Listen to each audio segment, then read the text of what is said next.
Hey guys, welcome back to my channel and another video. If you are new here, my name is Nicole and I make bookish related content on the internet. So today's video is going to be the March reading wrap up. So it is all of the 9 books that I managed to read in the month of March. I'm really happy that I read that many books. My goal was to read about 10. So I'm stoked that we got to 9. We'll take the win. I was actually going to start talking about the statistics and I remembered that we do that at the end of the video. So stay tuned to see how I'm going for my goals for the year, how I'm going in my different reading challenges I've got going on for the year, how we're going for like our TBR statistics. Not well after this month. The main theme of this month was a reading slump. I was just not vibing with most of the books that I read this month, which is unfortunate, but we'll just get straight into it, I reckon. And the first book that I picked up was When Grumpy Met Sunshine by Charlotte Steen. This is a book that I had picked up this year. As I've mentioned previously, any books that I buy this year, I want to read. I bought this one back in February, didn't pick it up, so I wanted to start March off by reading this book because I thought it sounded fantastic. We have a footballer who's grumpy. He's wanting to write his memoirs. In comes the sunshine ghost writer, Mabel. The footballer's called Alfie. They have a little romance. It sounded fun. It sounded cute. I just don't think the grumpy meets sunshine trope is for me. Maybe it was just this book. I really didn't care for Alfie or Mabel. I was also really frustrated by the fact that this book was packaged as being about them ghostwriting the memoir and her writing it. And I'm someone that loves reading books that are set in the publishing world. So I thought this was right up my alley. They barely did anything to do with writing the memoir whatsoever. Like there was hardly anything to do with the book world except at the beginning. And I didn't like that. This whole thing just centered around the fact that because she was rocking up to his place to I guess interview him, get to know him so she can help ghostwrite his memoir, that everyone thought that they were dating. So then they started fake dating, but then they actually fell in love with one another. And I just didn't like Alfie. I didn't like Mabel. I was really annoyed that what I thought the book was about, the book wasn't about. And as such, I didn't really enjoy it. I struggled to read it and I did end up rating it 2.5 stars. Just wasn't for me. It was a disappointing read and that's all I kind of really want to say on it because I've got nothing else to say except that I really wanted to like it and I didn't.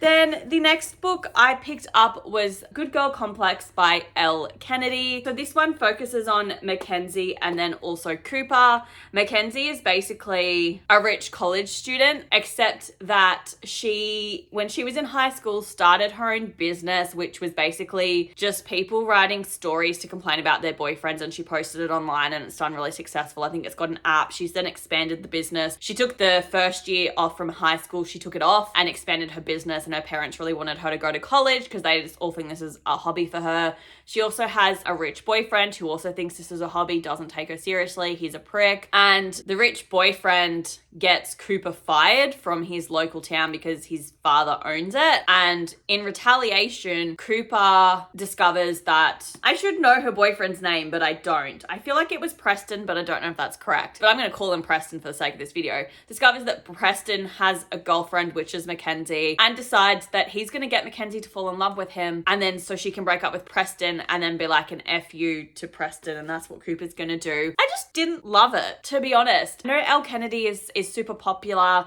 So I don't know if it was just like this story and the characters I just didn't like, or whether it's just maybe her writing style that just doesn't work for me. But I didn't really care for Cooper. I didn't really care for Mackenzie. I did like that Mackenzie was like a self-made woman to an extent. I don't know how much of a self-made person you can be when your parents are already rich. But I did like that she had her own businesses. It pissed me off that no one took her seriously and that Cooper was the only person that took her seriously. I didn't really care for their relationship overall. The best part for me was Daisy, which was the puppy, which probably says a lot about me as a person. I did rate this one 3.5 stars. If you follow me on Instagram, I did rate it 4 stars. And then I remembered that any books that are 4 stars goes on my favorites list. And I was like, this isn't a favorite read for me. So I did knock it down half a star. I am comfortable giving it 3.5 stars. I think that's accurate for me. But yeah, overall, I just wasn't a fan of this trope. So maybe I will give Elle Kennedy another go. But then the third book that I jumped into after the Good Girl Complex was the sequel, Bad Girl Reputation by Elle Kennedy. I didn't say it before, but this is the Avalon Bay series. There's 3 books in this series. I only have the first 2. After reading these 2, I don't have an interest in picking up the third and final book. I think it's like The Summer Girl or something. Doesn't interest me, which is fine. I didn't say this, but Cooper is a twin. Obviously, it's Cooper and then his twin brother, Evan. This book focuses on the brother, Evan, and then this girl, Genevieve. Evan and Genevieve had, in my opinion, quite a toxic relationship when they were younger. They were basically dating and then then Genevieve just up and left. They were on and off as well, I think. Got up into a lot of trouble, and then Jen's mum ends up passing away at the start of this novel. She returns home for the funeral, and something that just really just didn't sit well with me was she was back in town for 10 minutes. Evan rocks up to the whatever you do after a funeral, and you go and have someone's place and you have tea and food and everyone stands around and cries. It's at that thing at their house where he got her into like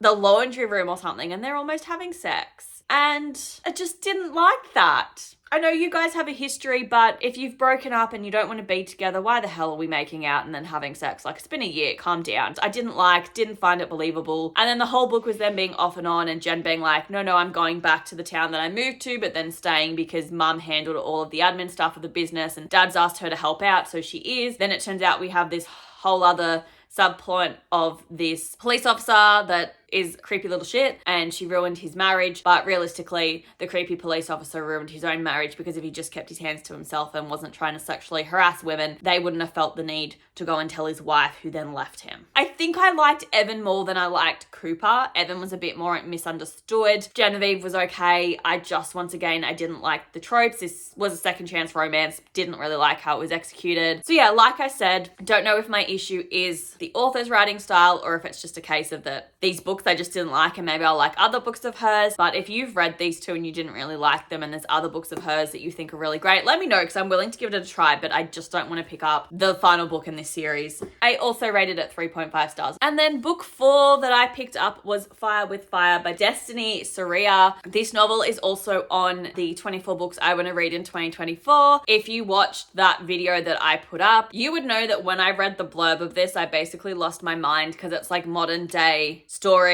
with dragons and dragon slayers, and it sounded really cool. I just want to start off by saying I rated it 3 stars. So I overhyped this, had too high expectations for myself, and I went in and I didn't love it, which was disappointing. So we focus on 2 sisters. Straight off the bat, I didn't like Dani or Eden. I didn't find them very likable. I actually thought for some reason that they were twins, but that's not the case. Eden's the older sister, and then we have Dani, her younger sister. Eden has finished school. I think she's going to college. And then we also have Dani, who's currently in high school.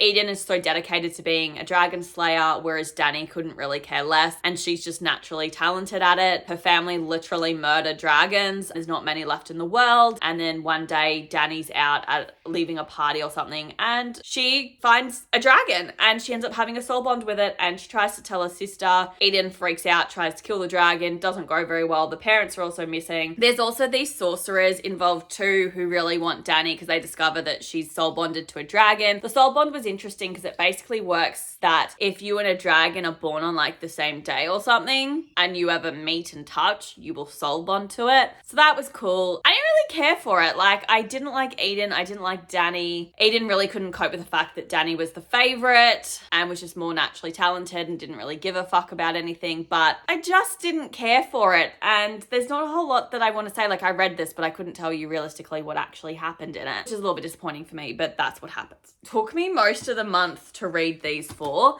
And then I started panicking because I didn't think that I was going to get through my TBR, nor actually read anything else. And I decided that I needed to pick up a book that was going to be an easy, quick win for me. And I ended up picking up My Epic Spring Breakup by Kristen Rockaway. This was like 200 pages, if that, I think. Yeah, it was 234 pages. So I thought like it's really quite thin. So I thought it would be an easy, quick win for myself to read this one. I ended up rating it 3.5 stars. I thought it was cute. It was cheesy. It's set over a spring break. We have our main character, Ashley. She's really quite into academics, trying to get into college, taking things seriously. Mum and dad are divorced. Dad has this whole other family. She's got a friend that she's had since childhood, Jason, who also lives in the same apartment complex. And she doesn't get the internship that she's wanting over the spring break. And she then kind of randomly starts sort of dating this guy called Walker, who's pretty much bad news. I didn't like Walker from the get-go. I thought it was obvious she was going to end up with Jason, and Jason had a crush on her. Walker was just like horrible. And this book made me cringe and laugh because like literally she's on a first date with Walker and she's getting a tattoo and she's like 16. So we're literally doing like dumb shit like that. And because she starts dating Walker, she kind of changes a little bit. Mum doesn't like it. Also at the same time, she's wanting to compete in this thing called the hackathon, where if you successfully create create this app that the judges like. You get an internship, and the internship is with the company that knocked her back. So she really wants to win it so she can have the internship. And it was just like a cute little spring break novel. There's nothing too exciting about it. It was fun. It was simple. Probably wouldn't pick up another book by this author, but it was just the easy, quick win that I needed to make myself feel good. And then the sixth book that I picked up was Time of Our Lives by Emily Wibberley and Austin Siegemund-Broka.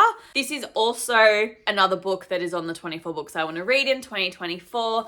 This book focuses on Fitz and Juniper.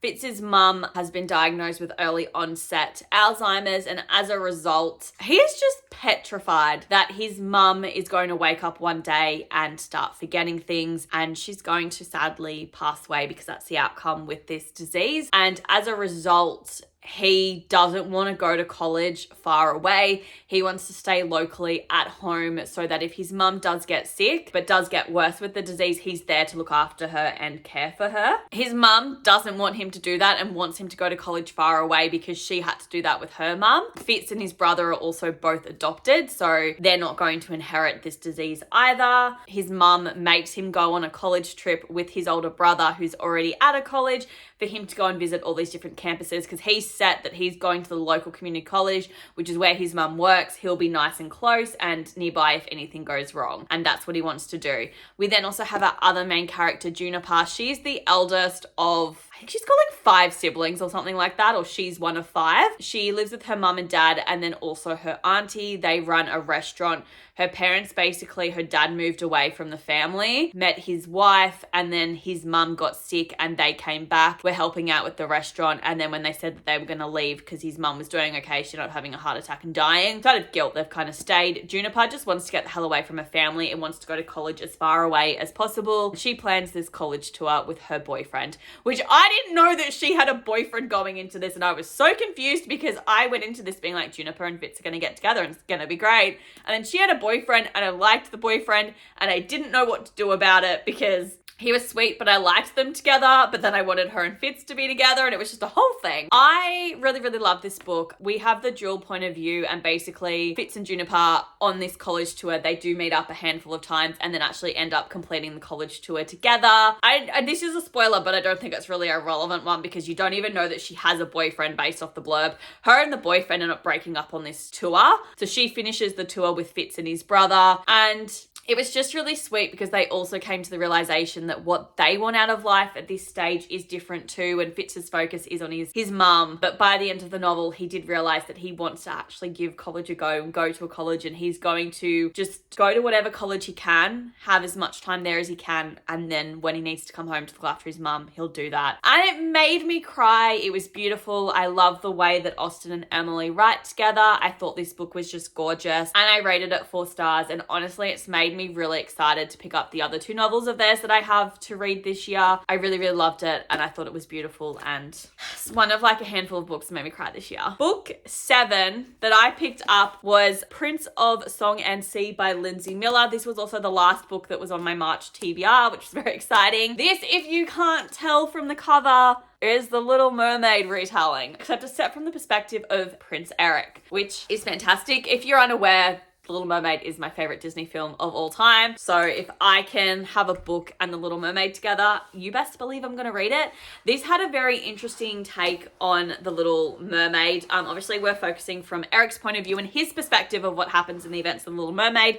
However, we get a bit more of a backstory for him. We know that he has a mum who has died, but also that he's cursed. And the curse that Eric has is that if he kisses anyone that's not his true love, he will die. He's not been allowed to kiss anyone because like you don't know if that kiss is gonna kill you. And his mum was cursed by the evil sea witch, and she was cursed because she helped save someone who was drowning that the sea witch was trying to kill. Obviously the sea witch is Ursula. You can all figure that out. It was really cool to see how that intertwined. I did sort of struggle to get into it at first, but one thing I did really, really like about this was that some of the dialogue from the Disney film made it into here. So like they kept like the core sort of scenes from The Little Mermaid and intertwined it in here. We got different characters. It was kind of cool to see like Prince Eric's point of view and perspective of stuff. The reason why like he didn't kiss Ariel, there was this whole backstory because obviously he can't kiss someone he doesn't know if it's their true love, gonna die. But I really liked there would be moments that it would be like straight from the film, the dialogue, and I just took me straight back back into it and I loved it. I enjoyed it. I did rate it 3.5 stars. It 100% could have been better for me. I didn't love it as much as I was hoping to, which is fine. However, I would pick up the other books the author's written in this like Disney Prince series. So this author has also done Prince Philip, which is I think is like Prince of Thorns and Nightmares. And then we've also got Prince Charming from Cinderella. His book is coming out later this year, which is something to do with like probably Glass and Midnight. But yeah, look, I enjoyed it. It was fun. It was cool to read it. I really like the fact that we take the dialogue from the films, and that's the main reason why I'm probably going to keep reading this series.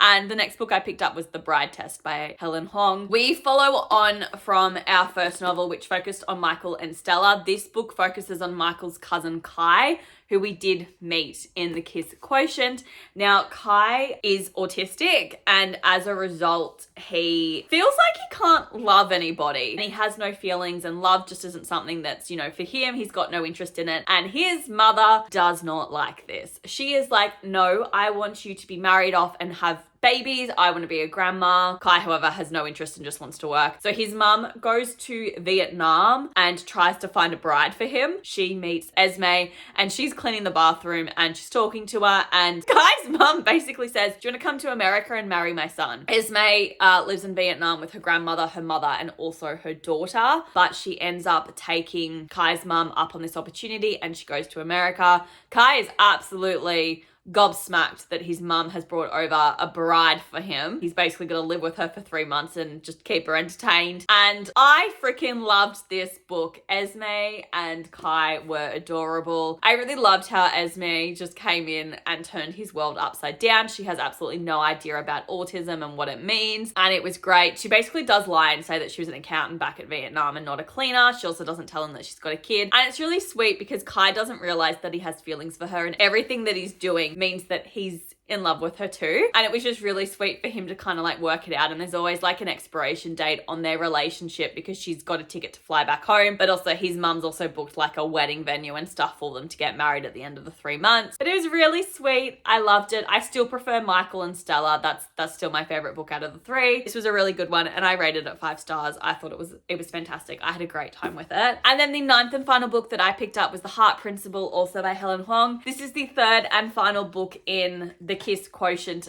series, and this one focuses on Kwan, who is the older brother of Kai and obviously Michael's cousin. He's also Michael's business partner for Michael's fashion company, MLA. He's the CEO and Michael is the designer.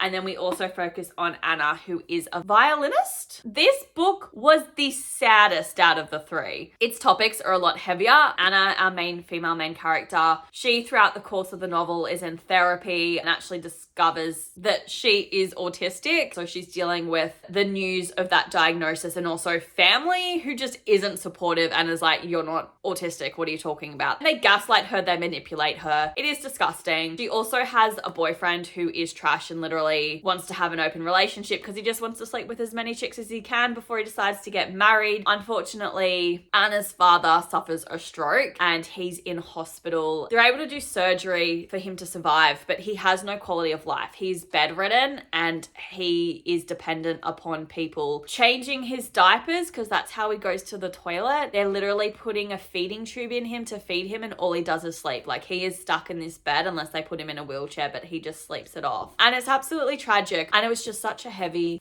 topic. And then on the other hand, we have Kwan, who is the CEO of MLA fashion company. They're in talks with Louis Vuitton for them to buy them out, but retain Michael and Kwan in their positions. Going to take their business a lot further. Kwan is also 2 years prior was diagnosed with cancer and is still recovering from that. Like he's cancer free, but he's still psychologically and mentally dealing with having had cancer and the changes that has made to his body because he had testicular cancer. Also a heavy topic. And the two of them try to meet up for a couple of one night stands, but it just never works out. But they do have a really sweet, lovely love story. And Kwan is just exactly what Anna needs, and Anna is exactly what Kwan needs. It was just really beautiful to see that them developing this relationship, working on this relationship with all of the outside factors going on for them. I really enjoyed this book. I also rated it 5 stars. I really like the way that Helen writes. Her writing style just gels with my brain really well. I thoroughly enjoyed it, but this one was definitely the saddest and almost made me cry a handful of times. But it was such a good read, and I'm so glad that I read those 2 books. So they are all of the 9 books that I did read in the month of March. So now we're going to pop into the statistics portion of this video. I did also buy 2 books for myself this month. I'm allowed to buy 3. I did purchase 2 books myself. My mum then also gifted me 4 books for my birthday, 2 of which I read, 2 of which I haven't. And then my sister also gifted me a book. So I ended up getting 7 books this month and I only read 9. It was like successful, but not successful for my TBR, but we'll get there in a second because I realized I've jumped ahead. For the 24 books I wanted to read in 2020-24, I did tick off 2 books on this challenge, which was Fire with Fire and Time of Our Lives. So out of those 24 books, I have now read 11 of them, which is really good because obviously we're only the end of March. Unfortunately, for my book series to read in 2024, I read none of them, so I've not ticked anything further off this challenge. So I have only read the first 2 books in the Heroes of Olympus, the first book in the Legend series. I've read all 3 in the Little Bridge Island series, but I've not started Crown of Feathers, Slammed, or the Young Elite series. So I still have 11 books as well on that challenge to finish reading, but I'm not bothered by it. On my Taylor Swift reading challenge, I did tick off the Taylor Swift debut prompt, which was a YA contemporary. I used my Epic Spring Breakup for that one. And then in the Speak Now Taylor's version reading challenge, I did tick off 2 of the prompts, which was Speak Now, which is a book that features a wedding. I picked The Bride Test because Esme and Kai go to a number of weddings. There's like 3 or 4 weddings. And then also for Dear John, I ticked off that prompt with The Heart Principle, and that was a book with a toxic relationship. The Heart Principle is just full of toxic relationships for Anna. Personal, like loving relationships, sister relationships, parental relationships, a carer relationship. There were lots of toxic relationships. And then with the TBR statistics, so I read 9 books. I bought 2. I was gifted 5. And that means that my TBR count is at 115. To save you all trying to remember, my TBR count started at 117 at the start of March. So we are starting April with 115 books. My goal is to only buy 2 books in April, and then I want to read as many books as possible. But that's where we're sitting for the statistics for this month.